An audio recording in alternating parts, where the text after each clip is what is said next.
First we need to find a part of the forest with a large clearing, mostly flat, no rivers or rocks, and a big gap between the trees.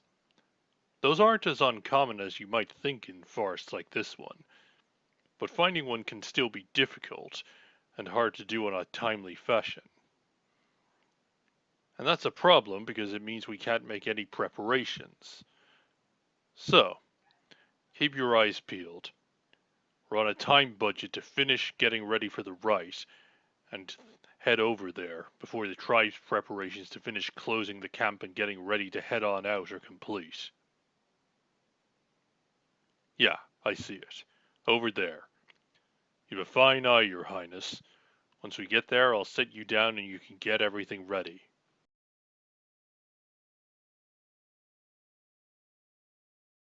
Okay, so, start with a bag of stones. We'll use them to set up a circle in which to practice our dueling. Good. Get the wooden sword and spear next. They'll be used for the duel because they're less dangerous than metal ones. Good. The bag of sand next.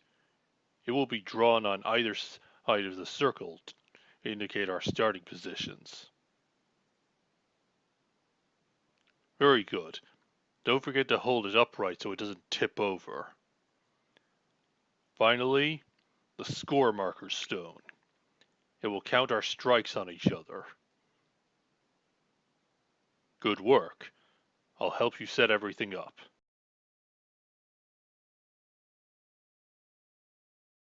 So, the first thing you need to know is how the trial of mounted combat works. First, there are multiple stages that each test different aspects of riding and working in sync with your Centaur partner. The exact number differs from tribe to tribe, and the nature of those stages. In our case, there are 5. The first stage is Mirror to Boschduk, the devastating charge. Sort of like a version of your human jousting tournaments.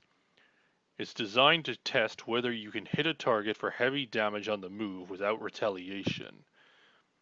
Second is Cos Foila, the opportunistic swerve. It tests your ability to attack targets while your Centaur partner is galloping and turning hard. Useful for hit and run attacks. Sautailt Brujuel, the brutal trample, is a test of my ability to push past or over obstacles and enemy soldiers, and your ability to judge which is more plausible or tactically sound in a given moment. The tribe will prepare a series of dummies and obstacles for this purpose. Cosa Enorgia, the swift gallop, tests your ability to stay seated even when I race at speed and bank between trees. It requires strong thighs and a hand on my shoulder or waist.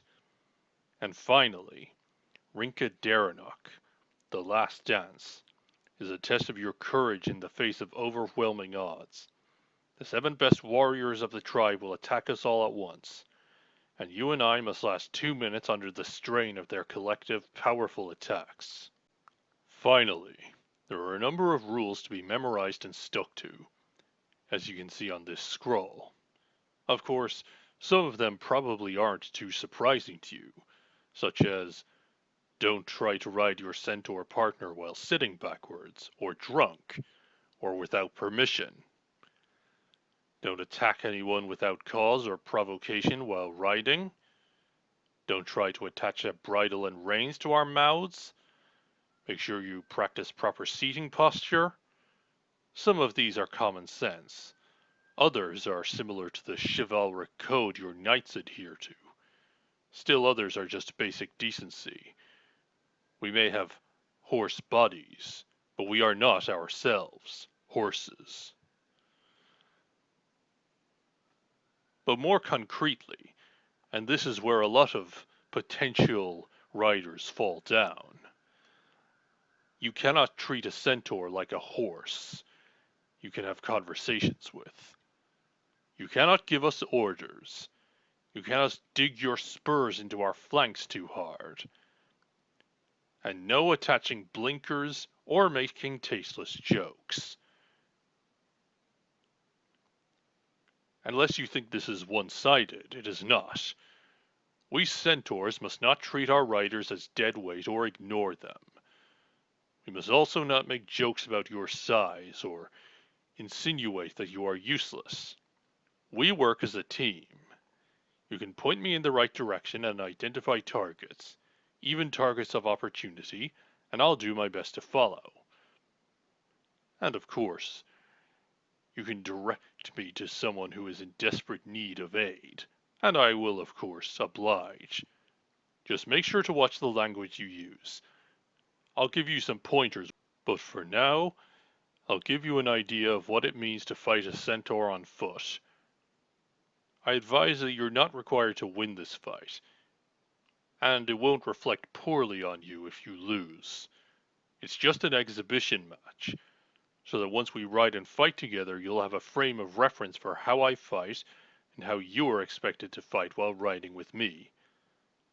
Now, take your position opposite me. Very good. We will each take a moment to offer our prayers to the spirits and gods for fortune and honor while we fight. If you are not so comfortable with this, you may pray to a relative or ancestor if you wish.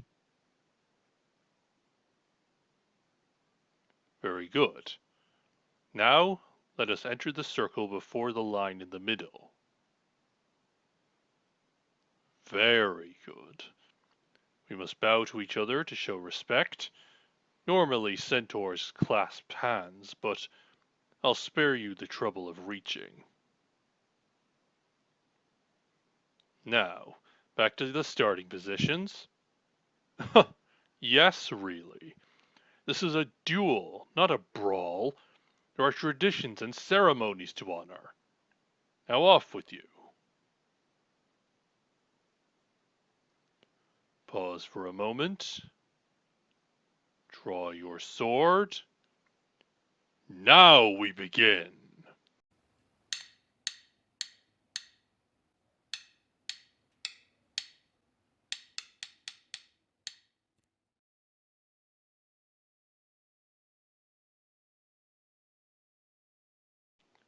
Whew. You're good, your highness. Not many can keep up with a centaur in melee combat as you did.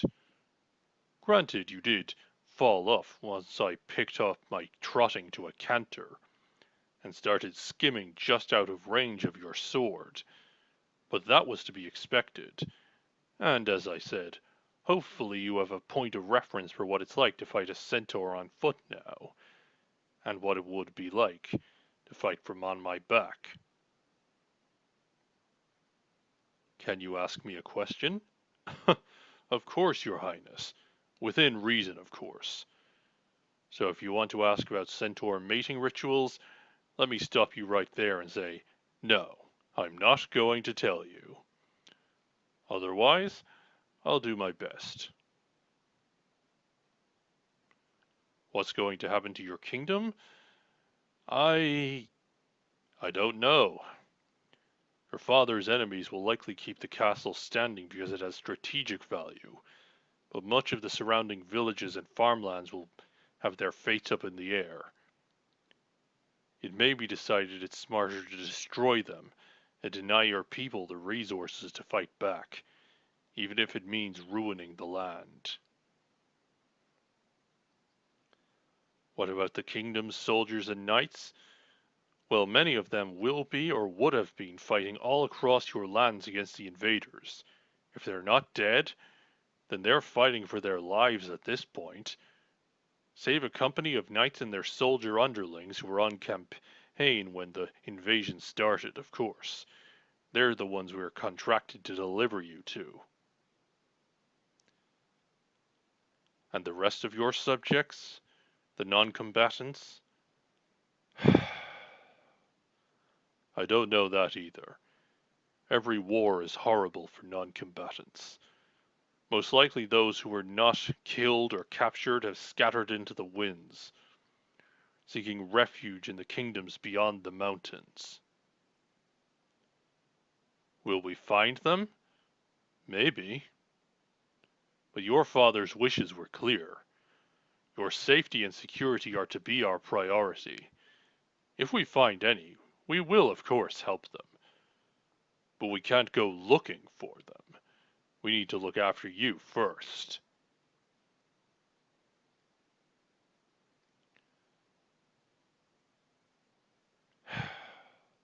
I know, Your Highness, I know.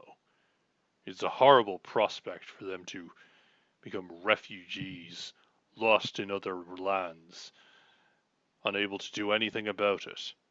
But you are not powerless. So long as you survive, your family's claim to this land is secure, and the war is an act of barbarity. If you die, however, they will claim there is no correct or rightful lineage left to stop them from claiming it. That is why you must survive. Your people need a living ruler more than a dead martyr. Do not be hasty to throw your life away, even for their sake.